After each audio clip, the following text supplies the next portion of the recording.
એ organic ખેતીની શરૂઆત કરી અને નાના પાયે શરૂઆત કરી અને આજે આ યુવાન વર્ષે દિવસે જૈવિક ખેતીમાંથી 17 કરોડ રૂપિયાની કમાણી કરે છે।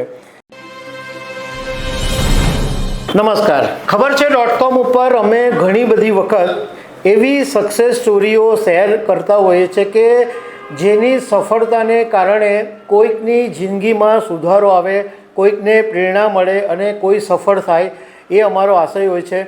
તો આજે તમારી સાથે હું એવી જ એક સ્ટોરી શેર કરીશ કે એક યુવાને જૈવિક ખેતીની શરૂઆત કરી। જૈવિક ખેતી એટલે ઓર્ગેનિક ખેતી।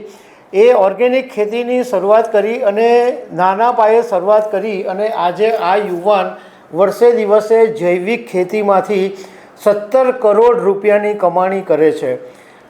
આ વાત અનેક ખેડૂતો માટે તો પ્રેરણારૂપ છે જ, પરંતુ એવા યુવાનો માટે પણ પ્રેરણારૂપ છે કે જે લોકો ખેતીમાંથી કમાણી થાય એવું વિચારતા નથી, ખેતી કરવા માટે જતા નથી। એવા અનેક યુવાનો માટે પણ પ્રેરણારૂપ છે કે ખેતીમાંથી પણ તમે બેઠા બેઠા કરોડો રૂપિયાની કમાણી કરી શકો છો।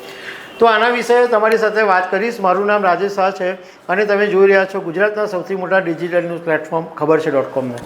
રાજસ્થાનની અંદર કોટપુતલી કરીને એક વિસ્તાર છે, ત્યાં એક સામાન્ય ખેડૂત પરિવારમાં જન્મેલો લેખરામ યાદવની આ સ્ટોરી છે।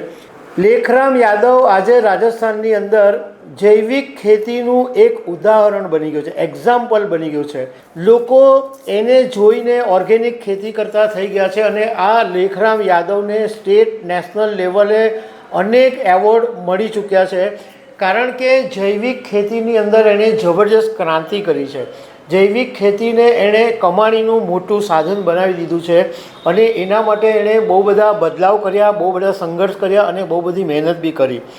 લેખરામે શરૂઆત 120 એકરમાં આ ઓર્ગેનિક ખેતીથી કરેલી, આજે લગભગ 550 એકરની અંદર ખેતી કરે છે। એણે પોતાની સક્સેસ સ્ટોરી માટે મીડિયા સાથેની વાતમાં એવું કીધું કે એક વખત એ જ્યારે ભણતો હતો અને લેબોરેટરીની અંદર એ કામ કરતો હતો, તો તે વખતે એક મહિલા ક્વોલિટી મેનેજર હતા, એ નિવૃત્ત થવાની તૈયારીમાં હતો। તો લેખરામે એમ કીધું કે મેં એ નિવૃત્ત થનારા મહિલાને એમ પૂછ્યું કે હવે તમે નિવૃત્ત થઈ રહ્યા છો, તો હવે આગળ તમારું ભવિષ્ય શું, આગળ તમે શું કરવા માગો છો? તો પેલી મહિલા ક્વોલિટી મેનેજરે એવું કીધું કે મેં ઓલરેડી એક મારું ફાર્મ બનાવી દીધેલું છે અને હવે હું બાકીની જિંદગી છે એ એકદમ શાંતિથી જીવવા માગું છું। આ વાત લેખરામને ટચ કરી ગઈ। એણે એમ વિચાર્યું કે આ જો મારે ફાર્મ હાઉસ બનાવવું હોય, કારણ કે એને લેખરામને ખેતીથી પહેલેથી લગાવ હતો, તો એણે વિચાર્યું કે તો પછી મારે રાહ કોની જોવી જોઈએ? આ બેન નિવૃત્તિ થઈને પછી આ વિચારે છે, તો આ કામ હું અત્યારથી જ શરૂ કરવા માંડું તો કેમ રહેશે? તો એણે વિચાર્યું અને એણે શરૂ કર્યું અને એણે આને બિઝનેસ તરીકે લીધું કે ભાઈ એવું નહીં કે ખેતી કરી દીધી ને કામ કરવું, પણ એણે આને બિઝનેસ તરીકે લીધું। પણ જેમ ઘણા બધા લોકોની જિંદગીમાં બને છે કે તમે શરૂઆત કરો એટલે તમને સફળતાની સીડી ફટાફટ ચડવા મળી જાય એવું બનતું હોતું નથી।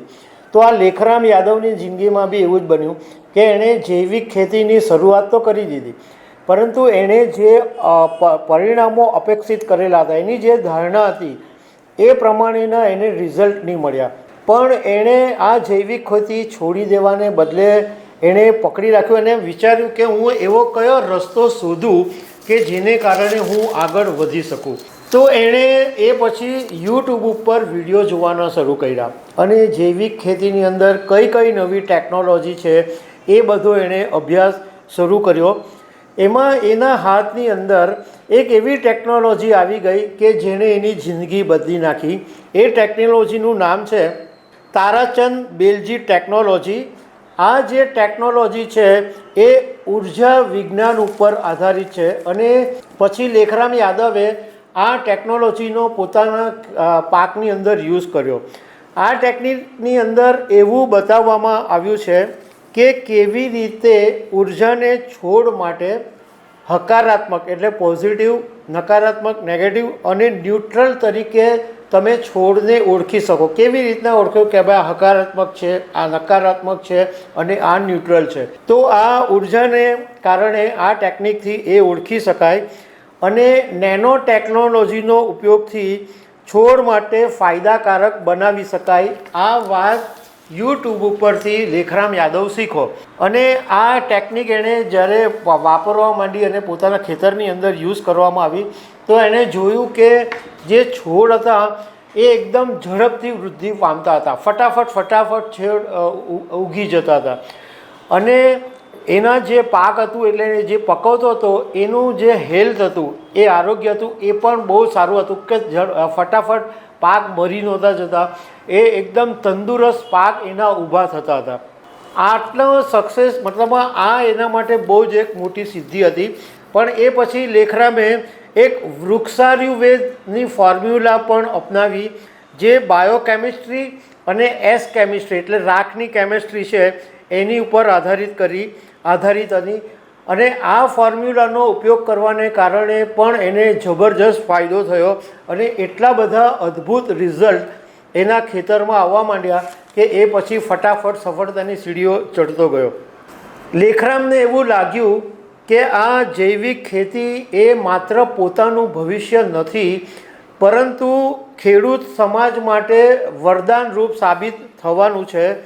અને લેખરામ અત્યારે પોતાના ખેતરની અંદર ઘઉં, ચણા, સરસવ, બાજરી ઉપરાંત જીરું, કસ્તુર મેથી, મરચાં એવા મસાલા બી ઉગાડે છે.